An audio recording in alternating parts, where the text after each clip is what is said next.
अंग्रेजों ने हम पे हमला कर दिया है। हम तो शांति से आंदोलन कर रहे थे। आंदोलन शुरू होते ही अगले ही दिन ब्रिटिश हुकूमत ने हमारे नेताओं को गिरफ्तार कर। हेलो, वेलकम बैक टू नाज क्रिएशन। तो कैसे हो आप लोग? उम्मीद करता हूँ बहुत अच्छे हो। तो आज हम इस वीडियो में जानेंगे बिहाइंड इंडिया की स्टोरी के बारे में। हम लोग एआई की मदद से पूरा एनिमेशन से जानेंगे। इंडिया के कुछ स्टोरी में पॉइंट आउट किया हूँ मेरा वीडियो में, तो कृपया ध्यान से आप लोग पूरा वीडियो को देखिए, स्किप ना कीजिए। बहुत ही केमिस्ट्री क्यूरियोसिटी है हम लोग के अंदर में, कैसा क्या है हम लोग को सिर्फ सुनने के और पिक्चर मिला है, लेकिन आज मैं आप लोगों के साथ में लेके आया हूँ फुल वीडियो। तो प्लीज़ वीडियो को मैं हूँ जहां बना अकबर और आज मैं आपको मिलवाता हूँ अपने दरबार के 9 रत्नों से। मैं हूँ बीरबल, मेरा असली नाम महेश दास है, अकबर बादशाह का सबसे चतुर सलाहकार। मेरी हाजिर जवाबी से हर मुश्किल आसान हो जाता था। मैं राजा टोडरमल हूँ। मैंने जमीन का हिसाब रखने की आसान व्यवस्था बनाई जो आज भी हमारे देश में इस्तेमाल होती है। मैं हूँ तानसेन, मेरा असली नाम रामतनु पांडे है। मेरी संगीत से सम्राट अकबर का दरबार गूंज उठता था। मैं हूँ राजा मान सिंह अकबर का सेनापति, मुगल और राजपूतों के रिश्ते को मजबूती देने वाला। हर जंग में जीत मेरी पहचान बनी। मैं हूँ मुल्ला दो प्याजा, अकबर के दरबार में अपनी हाजिर जवाबी और मजाक से सबका दिल जीत लिया। बातों बातों में सच्चाई और सीख भी दे देता था। मैं अबुल फजल हूँ, मैंने अकबरनामा और आईने अकबरी लिखे जिससे उस समय की पूरी जानकारी आज भी हमें मिलती है। मैं हूँ फैजी, मेरा असली नाम अबुल फैज है। मैं अकबर का कवि। नमस्कार, मैं हूँ शाहजहान और ये है मेरा नया घर लाल किला। ये लाल इसलिए है क्योंकि ये रेड सैंडस्टोन से बना हुआ है दोस्तों। देख रहे हो यहाँ का वेंटिलेशन इतना अच्छा बनवाया है मैंने कि एसी की जरूरत नहीं पड़ती। समझे कि नहीं? आज 8 अगस्त 1942 है और गांधी जी ने क्विट इंडिया मूवमेंट शुरू कर दिया है। इसके 2 अहम नारे थे, अंग्रेजों भारत छोड़ो और करो या मरो। दोनों गांधी जी ने दिए। ये आंदोलन क्रिप्स मिशन की नाकामी और ब्रिटिश वादा खिलाफी का जवाब था। इस आंदोलन में किसान, मजदूर, छात्र सबने मिलकर हिस्सा लिया। अंग्रेजों ने हम पे हमला कर दिया है। हम तो शांति से आंदोलन कर रहे थे। आंदोलन शुरू होते ही अगले ही दिन ब्रिटिश हुकूमत ने हमारे नेताओं को गिरफ्तार कर लिया था।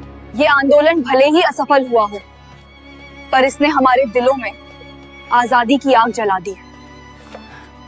नमस्ते दोस्तों, मैं हूँ रामलाल और ये है 1774 का हिंदुस्तान।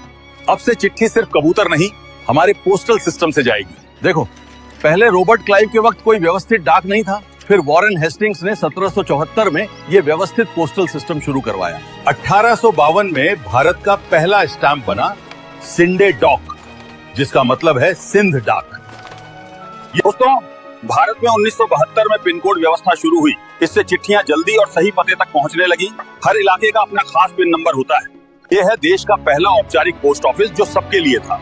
ये कोलकाता में 1774 में बना था। यहीं से हमारी सार्वजनिक डाक सेवा की शुरुआत हुई।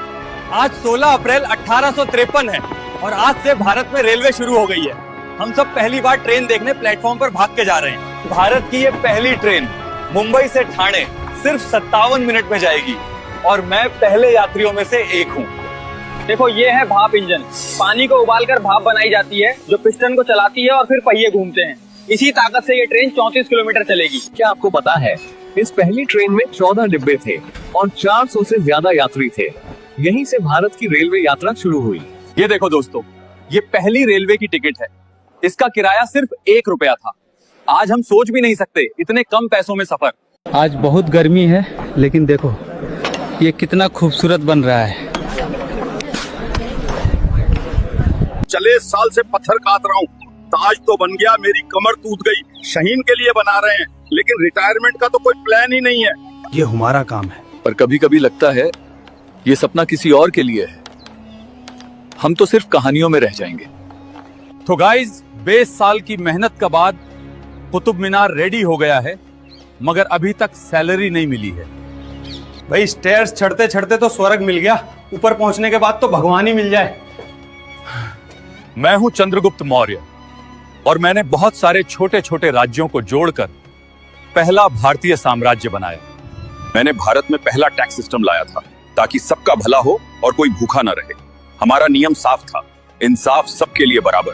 बहुत कम लोग जानते हैं कि मैंने अलेक्जेंडर द ग्रेट के सेनापति से लड़कर अपनी जमीन वापस ली और उनको बाहर निकाला। भारत की मिट्टी को मैंने फिर से आजाद किया। मैं हूँ झांसी की रानी लक्ष्मीबाई। मैं बचपन से ही तलवार चलाती थी और घोड़े पर सवारी करती थी। मैंने अपने घोड़ों को खुद ट्रेन किया था। जंग में मेरी और उनके बीच भरोसा ही हमारी ताकत थी। लोग ये नहीं जानते कि मैंने गांव वालों को भी लड़ना सिखाया था। हमारी आजादी के लिए हर कोई सैनिक बना। क्या आप जानते हैं, अंग्रेजों से लड़ते वक्त मैंने अपने बेटे को पीठ पर बांधा और घोड़े पर सवार होकर युद्ध किया। झांसी में महिलाएं भी युद्ध की कला में निपुण थीं, ताकि कोई भी दुश्मन हमें कमजोर न समझे।